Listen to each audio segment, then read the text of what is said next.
They shared an apartment and a bed and were filmed almost every day.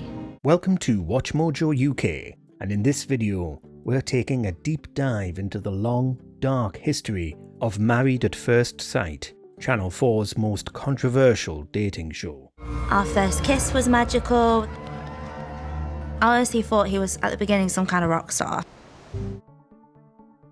Beginning life as a Danish television show in 2013, Married at First Sight debuted on Channel 4 as its most well-known British iteration 2 years later. Last year, 1,500 brave single people put themselves forward to be matched by a panel of experts, using the latest psychological, anthropological and DNA matching techniques. At the start, it was called a social experiment, with a panel of experts looking at the pictures and profiles the prospective participants had sent in. It was pitched as the answer to the perilous world of online dating, as the internet pushes us all further apart, despite the lofty ambitions of social media to bring us together when it first emerged. After 5 weeks, the newlyweds decide whether to stay together or get a divorce. But can a team of experts really tell which couples will last and which won't? It isn't just psychology either. People were scientifically studied, sending in their DNA and having their genes examined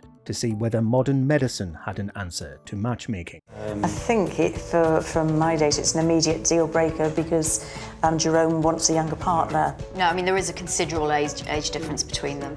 It really was an experiment at the beginning, something apart from other dating shows, something more reflective that wanted to examine what seemed to be going wrong with modern love. The experts sat around a dinky table and chatted about the matches they were going to make, with the show functioning much like other dating agencies, with the added benefit of genetic sequencing. His genetic profile is also very good. He carries a version of the oxytocin receptor gene, which improves his propensity to actually pair bond. Singletons were then informed by phone, and small weddings were set up at the local registry office between brides and grooms who'd never laid eyes on each other. They are amongst the most compatible people we've ever seen. Psychologically, they score at the 100th percentile as a couple. It's since been revealed that, much like Don't Tell the Bride, the Married at First Sight UK weddings were not legally binding, despite the registry office trappings. After the wedding, they were sent off on a honeymoon.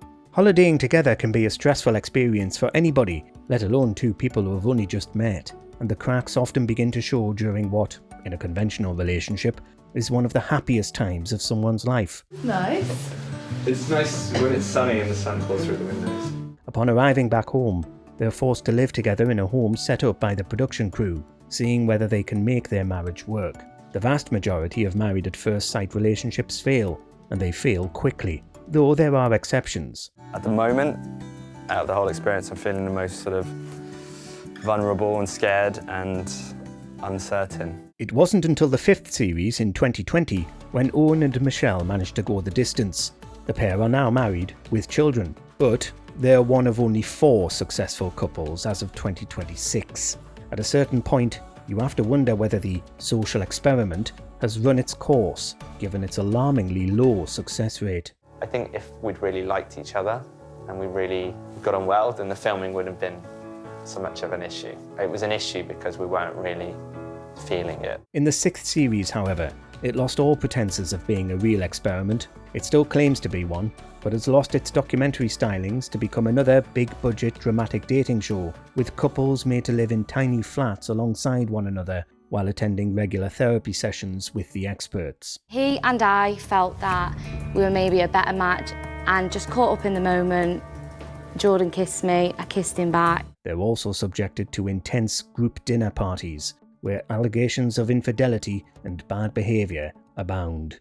It's quite hurtful to hear that you still don't trust me, because I thought we were really on a level about that. But in 2026, after its 10th series, the shine came off. BBC journalists at Panorama spent 18 months working on an exposé after 3 former participants made allegations that they were sexually assaulted. Women have told Panorama they were abused by their on-screen husbands. I said no. He smirked, climbed on top of me, moved my leg, and just proceeded to have sex with me anyway. 2 remained anonymous and had their testimonies read by actors, but the third, Shona, talked candidly about her experiences with her husband Bradley. After the experts pointed out that some of his behaviour and language were controlling, the pair were eventually removed after 4 weeks of the programme. Brad is using words like, I will allow you to, and let you. Absolutely. Do you notice that you're using that sort of language 100%. here tonight? I feel like that's what I want to do. Do you know, I want to allow her to have the space. And no, but you don't need to allow her to do anything. No, She's of your course equal. not. It is, ultimately, not surprising that these issues have arisen, and is arguably more surprising that it took over a decade for anything to come out.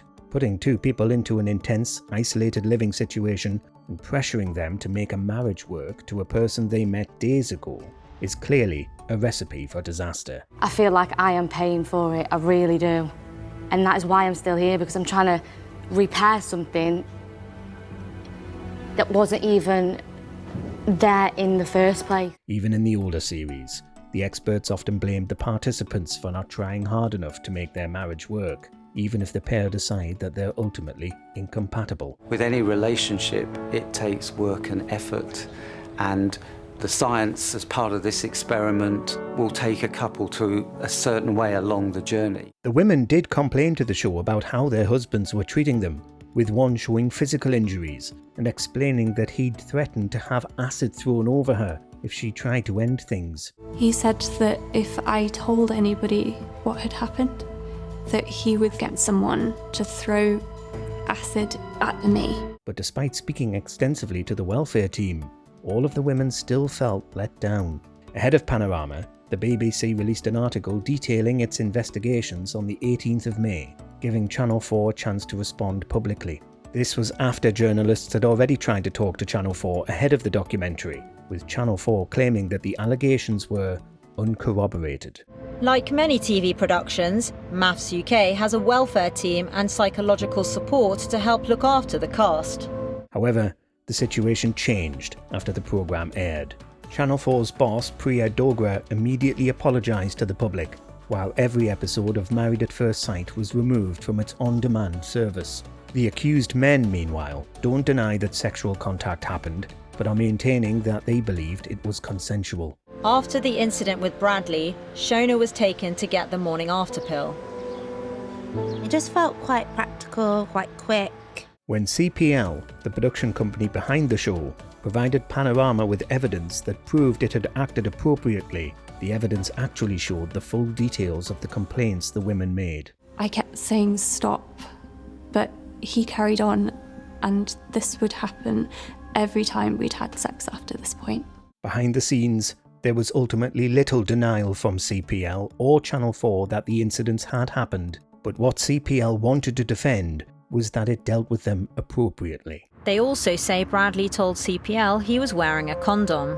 Bradley's lawyers subsequently told Panorama he wasn't. It was claimed that Married at First Sight candidates undergo intense vetting before being allowed onto the show. But if someone has never had any criminal charges or officially recorded allegations levied against them before, it's easy to see how vetting would miss that someone might be liable to mistreat someone else. That's why this kind of programme is so dangerous, I think, because the vigilance that's required of producers, of directors, of the welfare people who are around, the vigilance that's required of them is very, very real. Programme makers were accused of creating televised abuse, a show that put women in immediate harm's way by expecting them to cohabit with a man they hardly knew. The show's structure also left them isolated, struggling to get any real support. The highest risk is on shows where people are taken into an unnatural environment. Their contact with the outside world is removed from them. Isolation is a widely known abuse tactic, with abusers often separating their victims from support networks like family and friends so that they can control them. In Married at First Sight, this isolation is baked into the entire format, whether there's any abuse between the couples or not. The bubble of the show assumes that there will be kind of intimacy, and that is a dangerous situation. Even the healthiest Married at First Sight couples will spend the first few weeks of their marriage in a high-octane, emotional environment. surrounded by other people's dysfunction. You sit on a couch speaking to the 3 experts and sharing your experience so far each week by week. Worse, the therapy sessions with the show's panel of experts are conducted in front of the other couples, giving everybody the opportunity to observe. In any other therapeutic setting, allowing observers would be at best unorthodox and at worst malicious, and a clear breach of the patient confidentiality that underlies any real-world therapy relationship. I'd say I'm very explorative, always have been, really wanting to try all avenues and new experiences. Major sponsors have pulled out of Married at First Sight now, with Channel 4 launching a full investigation into how the show has really been operating. And elsewhere, the Metropolitan Police is encouraging any victims to come forward and make reports of criminal behaviour so that they can be properly looked into. I don't think that because you're going on reality TV, you deserve in any way for things like this to happen to you. And you are due the duty of care that you deserve. With the exception of Bradley Skelly, who couldn't be kept anonymous as his ex-partner Shona was the only woman who waived anonymity when talking to the BBC. The other alleged perpetrators are unknown. This is how it should stay in case any of the allegations are taken further and one day end up in a courtroom. The scandal has led to renewed calls to review the welfare and aftercare on big reality TV shows, particularly dating shows. They met just 6 hours ago. Now both couples are about to spend their first night together in the honeymoon suite. Where previously it was ITV in the firing line over this, due to the deaths of numerous people connected to Love Island, now Channel 4 is taking some heat too. We slept together in the same bed.